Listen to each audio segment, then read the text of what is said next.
before you leave the workshop, if you have some time, take a look at especially these images. You'll find they're totally amazing. They are silkscreen, and it took us a while to get those up because we are a historical landmark. So you can't attach certain things to the institution. So we are honored to have them up. Okay, here you go, Marco Claudio. Thank you for listening to me. Thank you. All right, so again, welcome today. So we have our two special guests here. So we have Claudia Noble-Levingston, who is the founder, owner of Cultivating Gardens, urban gardener speaker, workshop presenter, permaculturalist, and herbal formulator. She is a fourth generation land steward with deep southern roots in northern Louisiana, Arkansas, and Virginia. Her family legacy continues through her passion for reconnecting to the soil and the food of her ancestors. She shares the gift of the garden through hands-on workshops in Oakland and the San Francisco Bay Area. And then we have Asia Laigo. She is a member of the Alternatives in Action community for 15 years. She is an alumni of Alternatives in Action High School and participated in planning events such as Project Youth View. After high school, she attended the University of San Francisco and started her journey toward becoming an educator and tutoring young people part-time as she went to school. She earned a Bachelor's of Arts in Sociology with honors. She was so moved by the community at AIAHS that she returned to work with them. Asia's career started there as a humanities coach, and she moved into the role of school coordinator, community coordinator last year. Her favorite part of working there is keeping the culture and transition and traditions alive. So with that, I'm going to turn it over to these two ladies. Thank you so much, Marco and Gita. It's really an honor to be here today and to present the offerings that we have. Both Asia and I, we met in 2019. We started our herbalism course through Ancestral Apothecary. And then 2020, the pandemic came. Then we had to do our courses online. But because of the technology, internet and all that, there's a way to still maintain connections, which we both have. I'm following, on social media, and I was so impressed with the way Asia interprets plants and the healing that's associated with plants. So, not to be going on. But anyway, so I asked Asia, would she like to do a workshop here at the African American Museum and Library? And she said yes. So I'm so excited to have Asia here today. And without further ado, I will present to you Asia. All right. Hi, everybody. As Ms. Claudia said, I'm Asia. We met in our herbalism course together. We kept in contact through social media, and we kind of imagined up this workshop together called Grandma's Hands, exploring plants for their healing properties. And yeah, let's just get into it, and I'll talk a little bit more about what that means to me and to us. And yeah. So for my piece today, I'll do a little bit more of my own introduction and background, and then just kind of talk about healing of plants and some of the ways that you can incorporate that in your own life and what that looks like. And then today we're going to be talking about fire cider. Has anybody heard of fire cider before? Okay, cool. So not everybody, that's good. And then we'll do tasting and meditation, which is part of my connection with plants, is like meditating with them. And then we'll journal and share our experiences.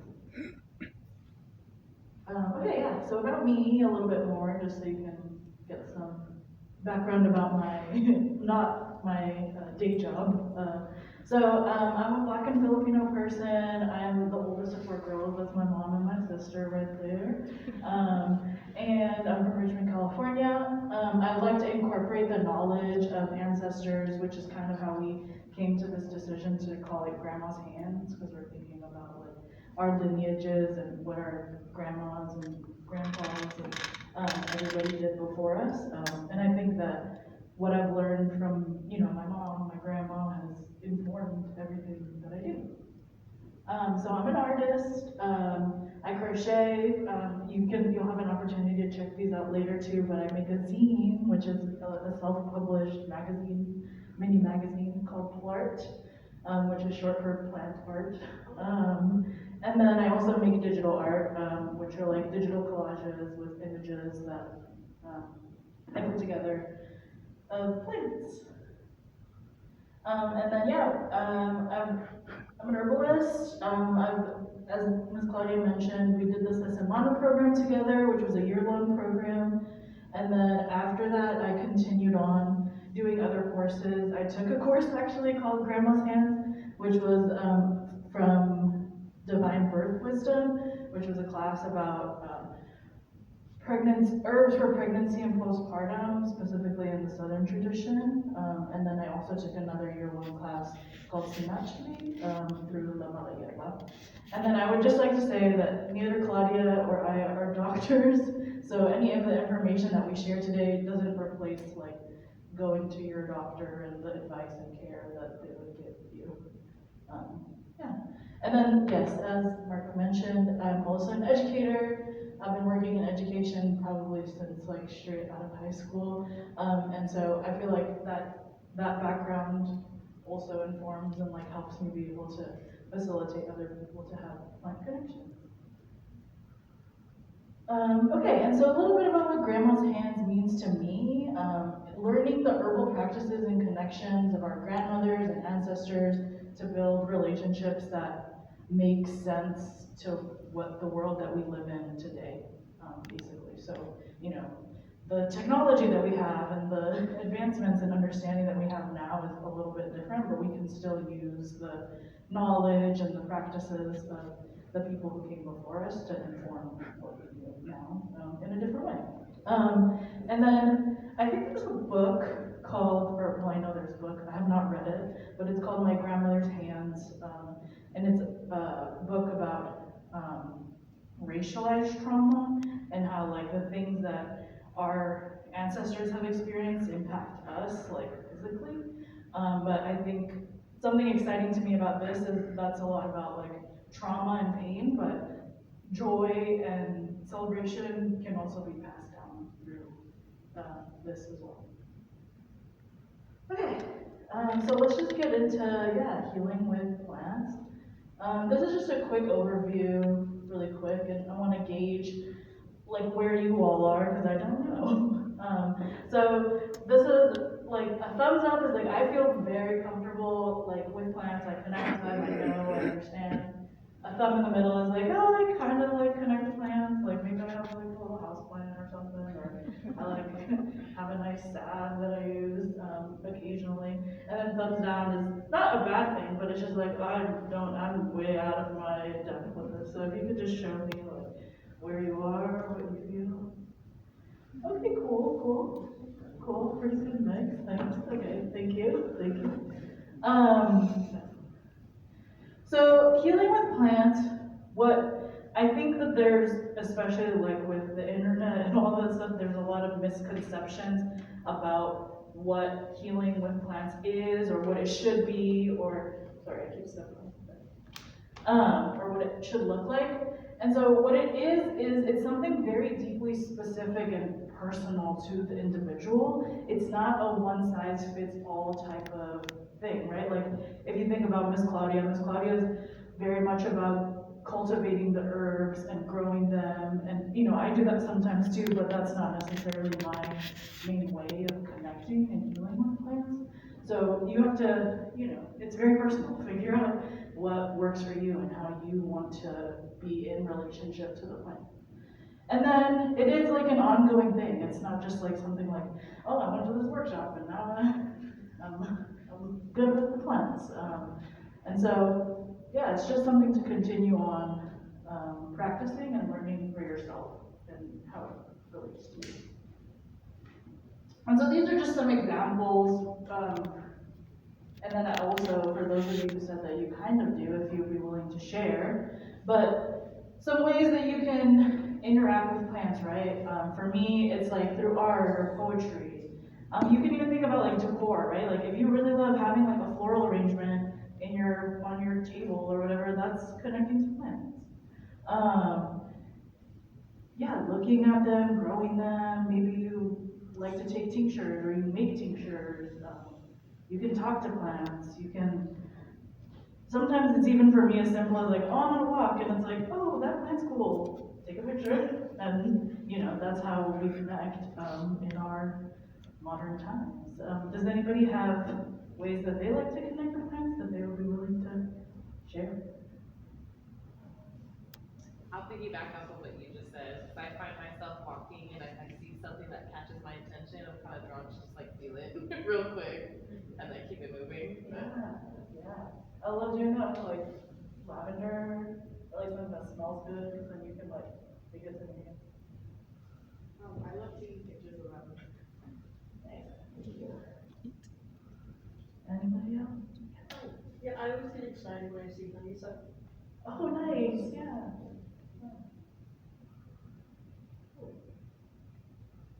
All right, thank you for sharing, because right, it looks different for everybody. Just wanted to show some examples of that. Okay, so we're going to talk about fire cider. Only 3 people said they know what fire cider is, so I'm super excited to talk to everybody about fire cider.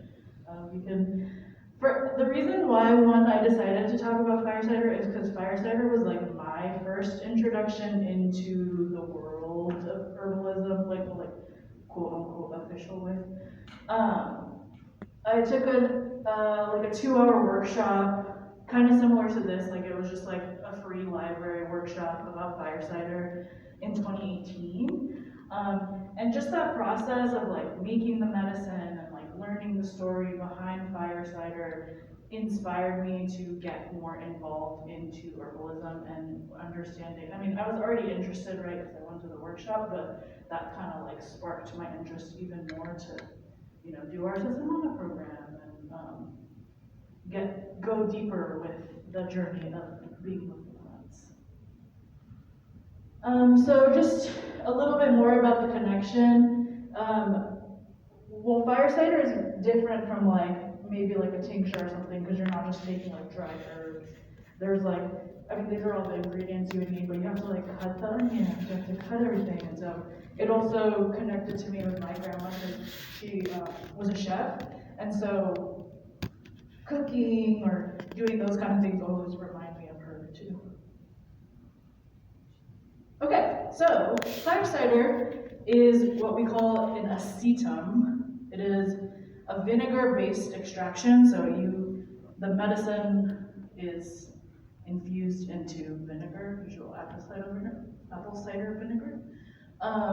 And we're talking about plants for healing. It supports the immune system, strengthening itself by supporting different bodily systems. And I'll get a little bit into which systems the things are supporting. Some warnings about it are if you're someone who's not into spicy or warming foods, it is called fire cider, so it's very warming. And then 2 is that vinegar for an extended amount of time can be harmful to your tooth enamel, so don't go chugging it. You probably just want to take little bits at a time. And then obviously if you're allergic to anything that's in it, please do not take it, because you will have an allergic reaction. Yeah, so like I mentioned, one of my favorite things too about herbalism is learning the stories that the plants hold. A lot of folklore or traditional stories are connected to plants, and so learning about the history of fire cider, and there's this kind of controversy around it, also was whoa, there's so much more to plants than just what are their benefits. They also have these histories and stories and lives of their own. And so one of the things about fire cider is that there was a company who tried to like create a trademark on it so that they could sell it and have a trademark and like be the only company to sell it. And a lot of herbalists fought back that like corporations shouldn't be able to trademark something that has been used for centuries. It's like, how can you have a claim to this? Like, you didn't invent it. And so I think it just ties into the ways also that a lot of traditional, ancestral, or indigenous practices have been appropriated and like trying to like transformed and taken for profit when really like, you know, this is a free workshop. Like everybody should have access to these things. It shouldn't be like for a select few people who have like the money to trademark their recipe and then sell it at a ridiculously high price. So what is in it? What is in fire cider? So usually there's some sort of like citrus. I usually use lemons and oranges. That's what I use for the one that we have today. And but I've seen people use like grapefruits or things like that. Also, there should be some sort of pepper. I use jalapenos here. The capsaicin kind of promotes blood flow and helps heat up the body. Like if you think about it when you're sick and you get a fever, that's because your body is trying to like increase the temperature to kill bad bacteria or viruses. And so naturally introducing something that warms you up is going to support in doing that too. And then we have horseradish. Also, I had never seen horseradish in person until I had made fire cider. But it is rich in antioxidants and supports your respiratory health, right? Your breathing. And then also onion and garlic, which are natural detoxifiers and help your body's like natural cleansing system that we already have.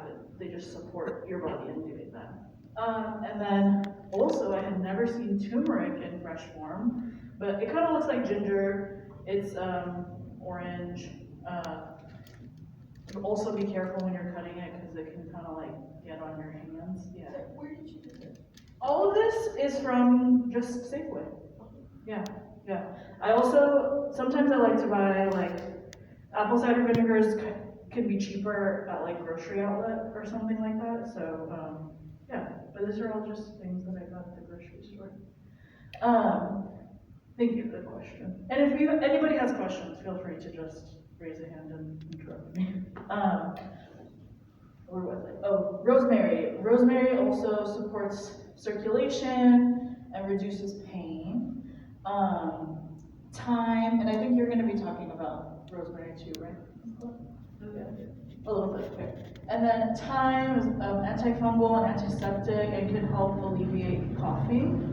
And then we have apple cider vinegar, which is the menstruum. That's the word for like what you put or what you put it into. And then optional, you can always add other things, like if you have like plants that you really love that you're connected to, there's not like a rule that you have to leave it out. And so I don't have it here with me today, but I added hibiscus. And I love hibiscus for the taste, but it's also high in vitamin C, which is supportive when you're sick. I have it. You do? Yay! Cool. Dry form. Yeah. And some of you will have the opportunity to sample it. Yeah, and then because it is very, like, I almost want to say pungent, like, it's very spicy, some people, after you make it, you can add some honey to it, so that it makes the taste a little bit smoother and not so rough when you're taking it, because it can be very surprising. Does anybody have any questions about what's going into it? I have a question, I don't know if I'm jumping the gun, but I guess I'm kind of curious as to how that process works with like, I think you're soaking all of the ingredients, you're letting it soak in vinegar, right, apple cider vinegar.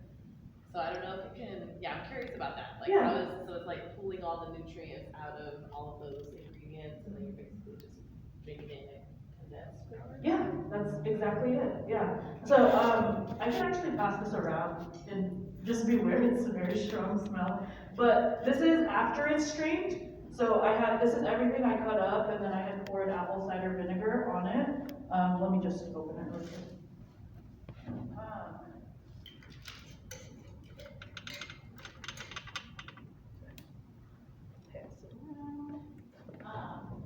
Yeah, so this is just an image from the class that I took, but to answer your question more, I cut up everything, and then you let it soak in the vinegar. It sits for about a month. This one I did on August 29th. So they've all been sitting in there together for a very long time. And that's exactly what you were saying is right, is them sitting together in the apple cider vinegar, the nutrients from it start to extract into the vinegar itself. So it's like transferring its properties into the vinegar. And is vinegar just that agent, like it just pulls things out? Because I guess you think about a lot of other pickled things like kimchi or. Yes, yeah, exactly. And this is done with vinegar, but there's also like a tincture is the same process but done with alcohol. Yeah, which the alcohol can also have that property of extracting. I hate to ask all these questions. No, keep going. What is a tincture? A tincture, yes. Okay, so a tincture is you wouldn't probably use as many things like this, and usually you would use dried herbs versus this is all fresh.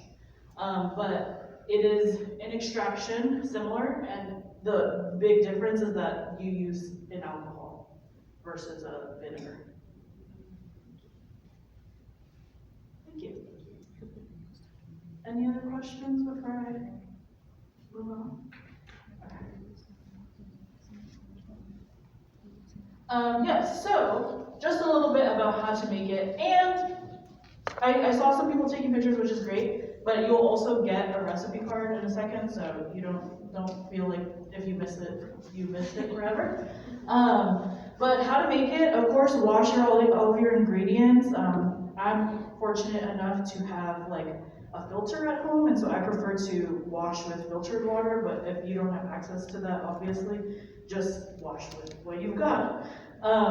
So washing all of the ingredients, thank you, chopping them all up, especially for things like the lemon and the jalapeno and it's not gonna, if it's covered and it's got like the skin on it and stuff like that, what's inside is not gonna go into the vinegar if you just leave it unpeeled or unchopped. And then you combine it all, and then you will pour the apple cider vinegar over the ingredients until they are covered. So you want to make sure that everything is covered in order to make sure that all of the properties from the plants are able to fully infuse into the liquid. And then having parchment paper or wax paper to cover it before you close the lid, especially with the metal lids, because the vinegar is very strong, and if you're letting it sit for a month, it's gonna make the metal rust. And so you have to put something as a barrier so that rust isn't leaking into your fire cider. And then label and date the jar. This isn't actually a great example because I didn't label it, but I put the date on this, but I knew what it was, but yes, it's very strong. And you can let it sit for about 4 to 6 weeks.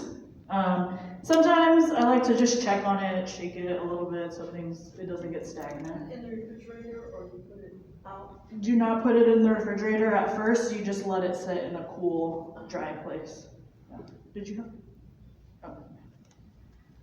And then let it sit for about 4 to 6 weeks, and then you strain the solids. I like to keep some of the solids in the strainer and press it out with like a wooden spoon or a spatula, because they're still liquid sometimes in it.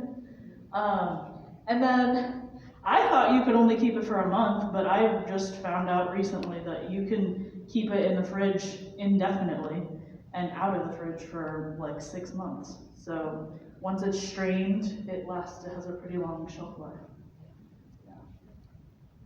Any other questions before I had kind of a jump off to the tincture question. Mhm. When I think of tinctures, I think of them, at least the ones I have, they're little, and Yes. you're only doing drops. Mhm.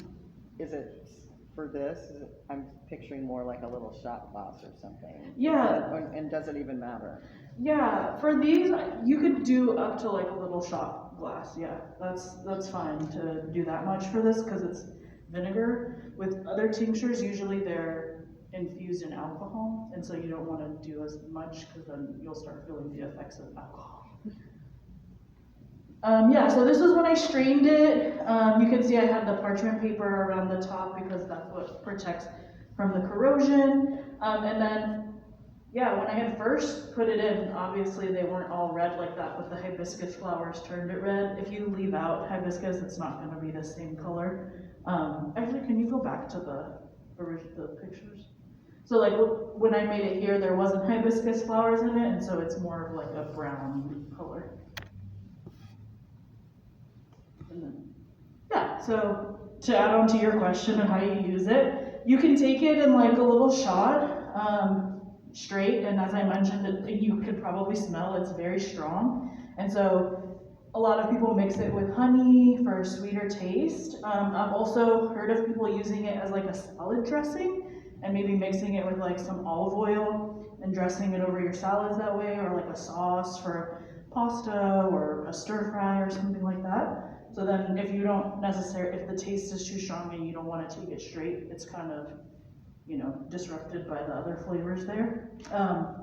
And then you can also add it to other things, like you mentioned, taking a dropper. You could take a dropper and just put some in your water, and you just drink it throughout the day and it's in there, but you don't have to take the harsh shot of warm fire cider.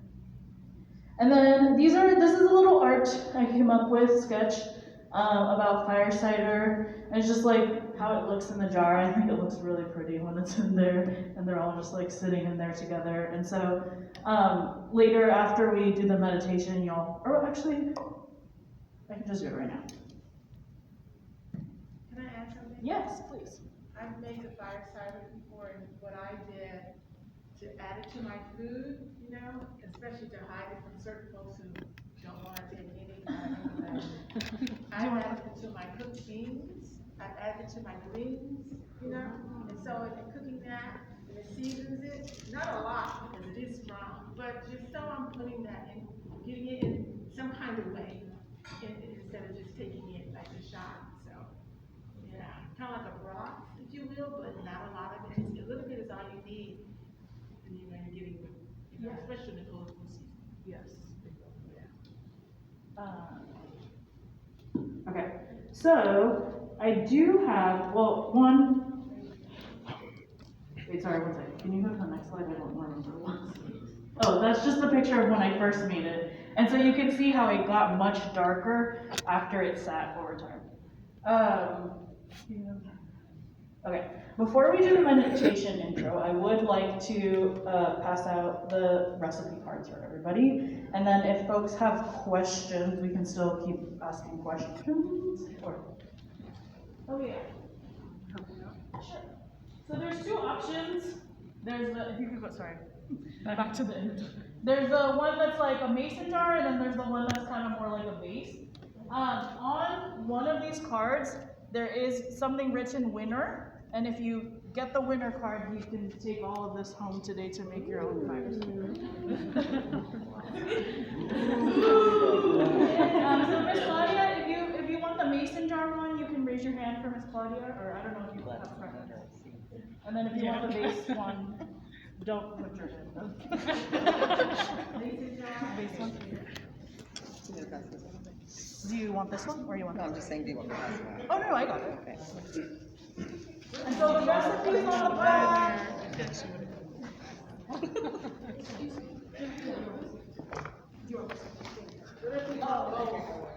Oh yeah, there's nothing.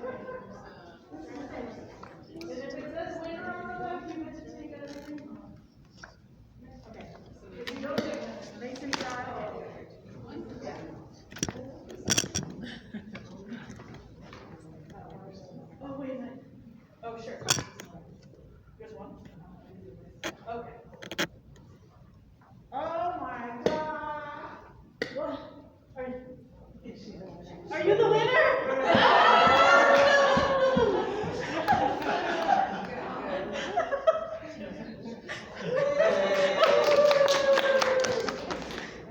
I will forfeit my pride. Okay.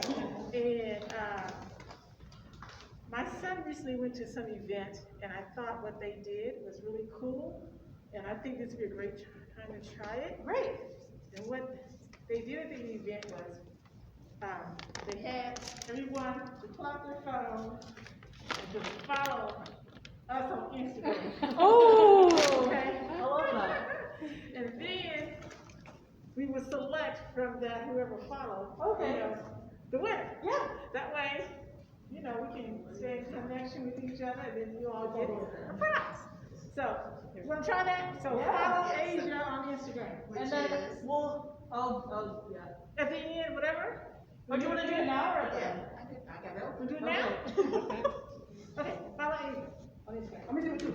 Okay, get it. So I put both of my Instagrams. The first one is more of my like art and herbalism related things. The second one is my crochet stuff.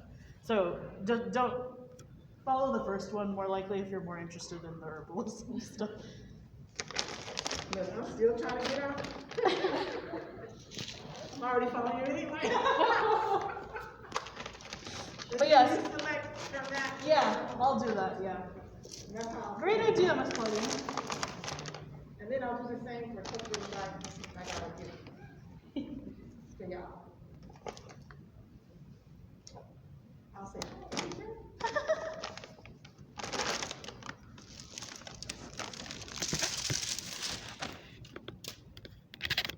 Okay, while y'all are doing that, I'll get set up for the tasting and meditation. Is there anybody who does not want to taste?